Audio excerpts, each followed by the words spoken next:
বন্ধুরা, আশা করি তোমরা সবাই ভালো আছো। তোমার চ্যানেলে তোমাদের সবাইকে স্বাগতম। তো এই মুহূর্তে তোমাদের সামনে একটা গুরুত্বপূর্ণ আলোচনা তুলে ধরছি। আলোচনাটার একটা প্রাসঙ্গিকতাও রয়েছে, কারণ আমরা যারা মাধ্যমিক পরীক্ষা এবছর দিয়ে এসেছি তারা জানি যে প্রশ্ন আমাদের কেমন হয়েছিল, এবং আমরা দেখেছি যে স্বাভাবিকভাবে অন্যান্য বছরের তুলনায় কিন্তু এবছরের প্রশ্নটা খুব একটা সহজসাধ্য হয়েছে সেটা 100% দিয়ে কেউ বলতে পারবে না। হ্যাঁ, হয়তো দুটো তিনটে পেপার সব মানে একদমই ইজি টাইপেরই কোশ্চেন ছিল, কিন্তু বাদবাকি পেপারগুলো কিন্তু বলা যেতেই পারে যে হার্ড অ্যান্ড টাফ হয়েছে। এমন অনেক অনেক প্রশ্ন আর উত্তর করতে গিয়ে আমরাও ঘাবড়েছি। তার মধ্যে ইতিহাস, ম্যাথ, এইসব সাবজেক্টগুলো, বাংলা প্রশ্ন যথেষ্ট টার্নিং কোশ্চেন ছিল, এবং অন্যান্য জীবনবিজ্ঞানের প্রশ্ন মোটামুটি ঠিকই ছিল। ম্যাথের ক্ষেত্রে তো একদম মানে ছেলেমেয়েরা খুবই ভুগেছে। ভৌতবিজ্ঞানের প্রশ্ন সিলেবাসের বাইরে ছিল কিছু কিছু। তো যাই হোক, ওভারঅল যে বিষয়টা নিয়ে আমাদের আলোচনা, তাহলে কি স্যার এবার ফেলের পরিমাণটা কি বাড়ছে? তো একদম প্রথম কথা বলে রাখি, স্বাভাবিকভাবে প্রত্যেক বছরই দেখা যায় যে আমাদের প্রায় 10 লক্ষর কাছাকাছি ক্যান্ডিডেট থাকে, এবং তাতে গড়ে প্রায় 10 লক্ষের মধ্যে 1 লক্ষ সামথিং ছাত্রছাত্রী কিন্তু ফেল করে, অর্থাৎ 90% বা 88% এরকমভাবে স্বাভাবিকভাবে পাস আউট হয়। কিন্তু সেক্ষেত্রেও যদি আমরা বিচার করি তাহলেও কিন্তু প্রায় 1,20,000 ছাত্রছাত্রী প্রত্যেকবারই মাধ্যমিকে ফেল করে যায়। তো স্বাভাবিক নিয়মের মতো এবারও কিন্তু ফেলটা করবে না এটা কিন্তু বলা যাবে না। এবারও কিন্তু মাধ্যমিকে ফেল হবে, এবং স্বাভাবিক নিয়মে যেটা আমরা বলি যে 10 to 12%, যেটা অভিজ্ঞতা বলছে বা যেটা স্বাভাবিকভাবে খাতা দেখার যে স্লোপ, সেই স্লোপ অনুযায়ী আমরা বলতে পারি যে পার্সেন্টেজ তুলনামূলকভাবে একই থাকবে, অথবা তার থেকে বাড়বে, বই কি কমার সম্ভাবনা খুবই কম। কারণ ছাত্রছাত্রীরা যে খুব ভালো নম্বর পাচ্ছে সেটা কিন্তু নয়, গ্রেজ নম্বর যে খুব বেশি একটা দেওয়া হচ্ছে সেটাও কিন্তু নয়, কারণ একটা নির্দিষ্ট লেভেল পর্যন্ত গিয়ে গ্রেজ নম্বরকে থামিয়ে দেওয়া হচ্ছে। কিভাবে তোমাদের সামনে শেয়ার করি পুরো ডিটেলস তথ্য। যেটা হচ্ছে গ্রেজ নম্বর, বিষয়টা কি? গ্রেজ নম্বরটা হচ্ছে কোনো ছাত্রছাত্রী যদি একটু কম মার্কের জন্য কম পেয়ে যায় তাহলে তাকে কিছু নম্বর দিয়ে পাস আউট করে দেওয়া হয়, এটাই হলো গ্রেজ নম্বর। তারপরে দেখা যায় যে দুটো মানে প্র্যাকটিক্যাল এবং প্রজেক্ট দুটোকে মিলিয়ে তাকে 25 মার্ক কোনো মতে তুলে দেওয়া হয়, এবং সেক্ষেত্রে সে পাস আউট হয়ে সে পরের ক্লাসে পৌঁছে যায়। এটা এই যে এক্সট্রা কিছু নম্বর, যে নম্বরটা সে অ্যাকচুয়ালি পরীক্ষা দিয়ে পায়নি তবুও তাকে দেওয়া হচ্ছে, এই বিষয়টাই হচ্ছে গ্রেজ মার্ক। ওকে, নেক্সট এবার যে বিষয়টা আমরা আলোচনা করবো সেটা হচ্ছে স্যার আমাকে সাবজেক্টে কত গ্রেজ মার্ক দেবে। আমরা সবাই একটা জিনিস কিন্তু খুব ভালো করে জানি যে আমাদের সিস্টেমটা কি বলছে। আমাদের সিস্টেমটা বলছে যে প্রজেক্ট মার্কে আমরা যত পেয়েছি 25-এর থেকে, তার থেকে ধরো প্রজেক্টে আমি কেউ যদি 9 পাই তাহলে তাকে থিওরিতে অন্ততপক্ষে 16 মার্কস পেতে হবে, বেসিক কথা। আবার দেখা যাচ্ছে প্রজেক্টে কেউ 6 পেয়েছে, তাহলে তাকে থিওরিতে ন্যূনতম কত মার্ক পেতে হবে? তাহলে কিন্তু তাকে থিওরিতে ন্যূনতম 19 মার্ক পেতে হবে। কি বিষয়টা তো তাই, অর্থাৎ প্রজেক্ট এবং থিওরি দুটো মিলিয়ে কিন্তু আমাকে 25 মার্ক তুলতে হবে।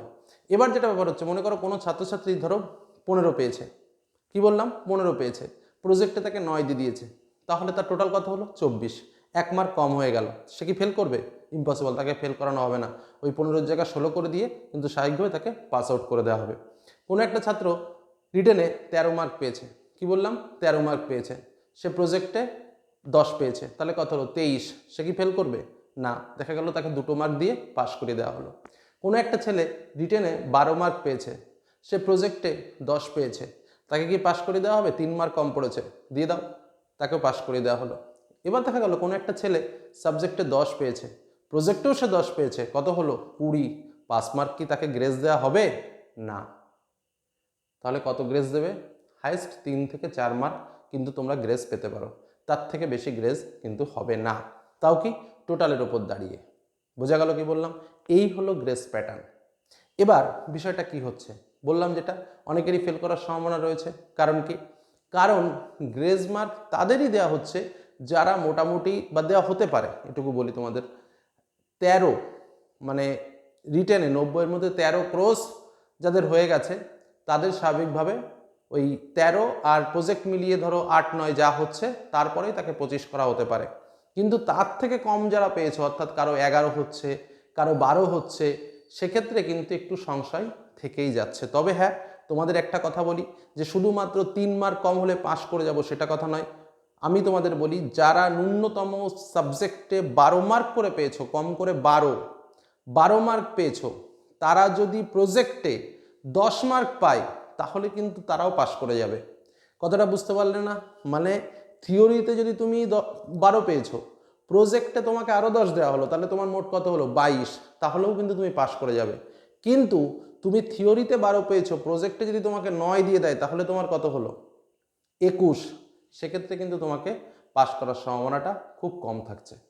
এই জন্য বলছি যে প্রজেক্টের নম্বর ঠিকঠাকভাবে না জেনে আগে থেকে কখনো বলা যাবে না যে তুমি পাস করবে কি ফেল করবে, কারণ প্রজেক্টের নম্বরটা বিশেষ করে যারা এই দুর্বল ছাত্রছাত্রী যারা ফেল করার সম্ভাবনা রয়েছে তাদের ক্ষেত্রে একটা ভাইটাল মার্কস হতে পারে।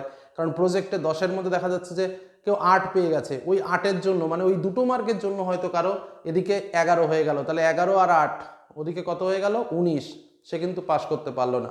কিন্তু সে যদি 10 থাকতো তাহলে দেখা যেত 21 হয়ে গেল আর 4 মার্ক তাকে গ্রেস দিয়ে পাস করিয়ে দিল। এই যে বিষয়টা একদম পরিষ্কার কথা তোমাদের বলি, দুটো মিলিয়ে অর্থাৎ সাবজেক্ট এবং রিটেন দুটো মিলিয়ে যদি 20 ক্রস করতে পারো বা 21 ক্রস করতে পারো তাহলে তোমরা নিশ্চিত থাকো যে পাস করে যাবে। অর্থাৎ 3-4 মার্ক কম হলে টেনশন করো না, কিন্তু তার থেকেও যদি বেশি কম হয় তাহলে একটু সমস্যা আছে, একটু ভয়ও থাকতে পারে। এটাই হলো মূল কথা এবং এটাই হলো গ্রেস মার্ক, যে কারণে বলছি যে এবছরও কিন্তু অনেক ছাত্রছাত্রী কিন্তু ফেল করবে। নেক্সট যে বিষয়টা নিয়ে তোমাদের আরেকটা বিষয় যেটা বলা, যে প্রথম বললাম কি পাশের হার কমবে কিনা, তো সেক্ষেত্রে যেটা বললাম স্টিল থাকবে অথবা বাড়লেও অতি সামান্য এবং কমার সম্ভাবনাটাই বেশি।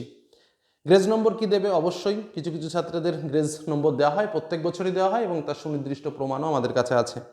নেক্সট সর্বোচ্চ কত গ্রেজ নম্বর, সর্বোচ্চ আমি যেটা বললাম 3 থেকে 4 মার্ক হাইয়েস্ট গ্রেজ মার্ক দিতে পারে। কটা বিষয়ে গ্রেজ নম্বর, ভেরি ইম্পর্টেন্ট আর একটা বিষয় নিয়ে আলোচনা করব, কটা বিষয়ে গ্রেজ নম্বর। সবসময় মাথায় রাখবে গ্রেজ নম্বরটা একাধিক সাবজেক্টে পাওয়া যায়, মানে যে আমি একটা সাবজেক্টে গ্রেজ নম্বর পাবো সেটা কি না, আমার 7টা সাবজেক্টের মধ্যে 7টাতেই আমাকে গ্রেজ মার্ক দিতে পারে। কারণ এরকম প্রুফ আমি তোমাদের আগে দেখিয়েছি যে একটা ছাত্রের যার মার্কশিটে ফার্স্ট টু লাস্ট 15 মার্ক, 15 মানে রিটেনে 15 করে আর মৌখিকে 10 করে, সে নিশ্চয়ই প্রত্যেকটাতে 15 মার্ক পায়নি, কম বেশি পেয়েছে, তাকে সমস্ত সাবজেক্টে 15 করে বা গ্রেজ মার্ক দিয়ে কিন্তু তাকে পাস আউট করা হয়েছে। তো এই ধরনের ক্ষেত্রগুলোতে কোনো একটা নির্দিষ্ট ক্ষেত্র নয়, কারণ তোমার খাতাটা কোনো একজন টিচার তো দেখছেন না, বিভিন্ন লোকজন বিভিন্ন শিক্ষকরা দেখছেন, তারা তাদের মতো তোমাকে প্রত্যেক সাবজেক্টে তুলে দেওয়ার চেষ্টা করছেন। এক্ষেত্রে গ্রেজ নম্বরটা ওভারঅল সাবজেক্টের ভেতরে হয়। অনেকে আবার প্রশ্ন করে যে স্যার আমার টোটাল 78 হচ্ছে বা হয়েছে, তাহলে কি আমাকে এই 2 মার্কের জন্য কি গ্রেজ মার্ক দিয়ে দেবে? কোনোদিনও না। গ্রেজ মার্ক তাদের জন্য যারা পিছিয়ে পড়া, তাদেরকে একটু সামনের দিকে তুলে আনার জন্য এই ব্যবস্থা। কিন্তু যারা মোটামুটি সামনের দিকে আছে তাদের তো কোনো সমস্যা নেই, তারা এমনিতে আরও বেটার করা দরকার ছিল। কি বললাম বোঝা গেল? যাতে তার এডুকেশন লাইফটা ফিনিশ না হয়ে যায়, সে যাতে স্কুল ছুট না হয়ে যায়, সে যাতে পড়াশোনা থেকে বেরিয়ে না যায়, যে কারণেই এইটুকু সুযোগ সুবিধা তাদের দেয়া হয়। কিন্তু তাই বলে যে ভালো জায়গায় স্বাভাবিকভাবে দাঁড়িয়ে রয়েছে তাকে আরও ভালো জায়গায় তুলে দেওয়ার কোনো মানেই হয় না।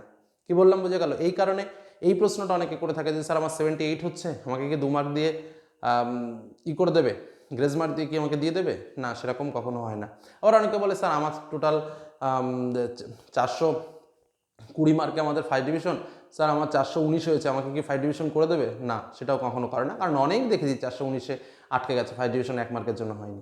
কি বললাম বোঝা গেল? তো গ্রেজ মার্কের সিস্টেমটাই হলো এই, বিষয়টা হলো এই। তো আলোচনা ভালো লাগলে লাইক করো, বন্ধুদের সঙ্গে শেয়ার করো, চ্যানেল যারা নতুন এখন সাবস্ক্রাইব করোনি সাবস্ক্রাইব করে রেখো। ধন্যবাদ।